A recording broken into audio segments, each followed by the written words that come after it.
Okay, so the first lecture we were really focusing on spatial resolution, and this next lecture we're going to start talking about the contrast resolution of the digital image. And you have already talked about subject contrast and image contrast, and this is just sort of a review. When we talk about X-ray attenuation, that just means as some of the X-rays go through your body, some of them are absorbed, some of them go right through, okay? So bone attenuates or absorbs more of the X-rays, and that's what creates that contrast, that subject contrast in the body then creates the image contrast on the image.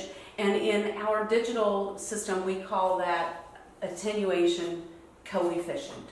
It's just a fancy word. Don't let it bother you, okay? So bone tissue would have a higher attenuation coefficient because it's absorbing more X-rays, which means it's going to have a lighter gray level because it's going to show up white.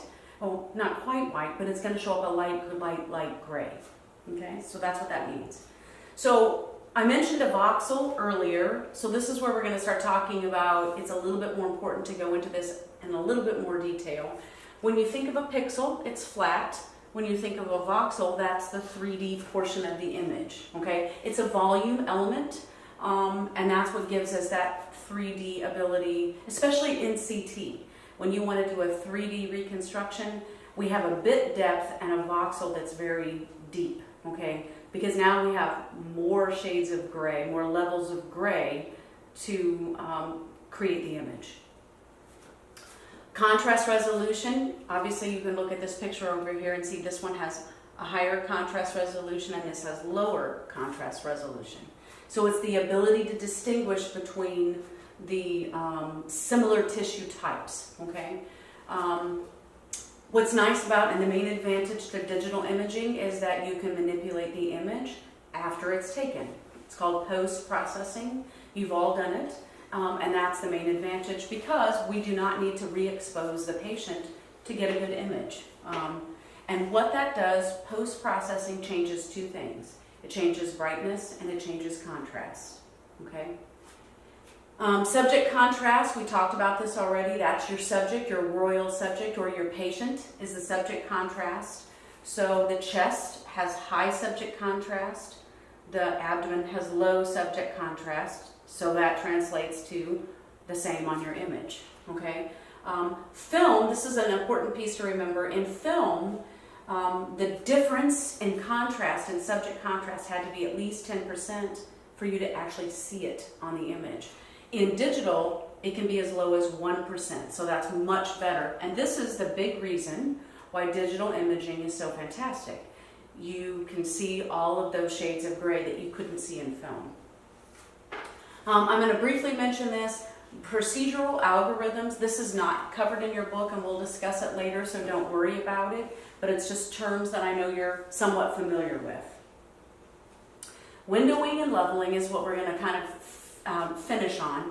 You do this all the time, every day. You manipulate an image. When you post-process, you're either manipulating the window level, which is adjusting the brightness, or the window width, which is adjusting the contrast, okay? So you need to know, for testing purposes, which one is related to which. So level is related to brightness, width is related to contrast, okay?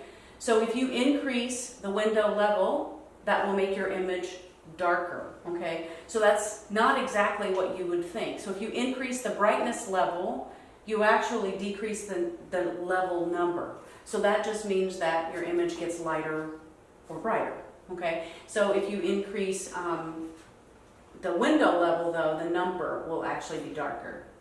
So in contrast, if you increase the window width, you're actually opening the window up so that it's lengthening the window. So basically you can see more gray, okay? So the wider the window, the longer the scale of contrast, the more gray you have. So a wider window means you have a longer dynamic range, okay? So window level controls the brightness, window width controls the contrast. This is not the last time you're going to hear this. We're going to go over this again and again and again, okay? The last thing that we're going to cover on this in this lecture is the difference between a workstation and a display station.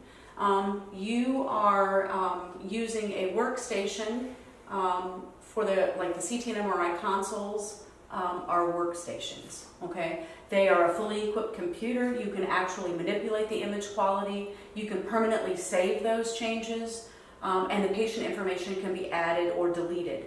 So any computer that you're using that you can do all of this, that's a workstation. It just means that it's much more functional for us. And it's more expensive also, usually has a better monitor. The display stations are what's in the emergency room, it's what's in the operating room, it's what's in your physician's office, and basically you can send those images from PACS to a display station and they can display the images only. They cannot make any changes, permanent changes to the quality. They're not able to print them, and they usually have lower resolution, and they're not used for diagnosing the image. They're just using to display the image. And again, those are used in physician offices, OR, surgery, and ICU. Okay? And that ends the lecture. Thank you.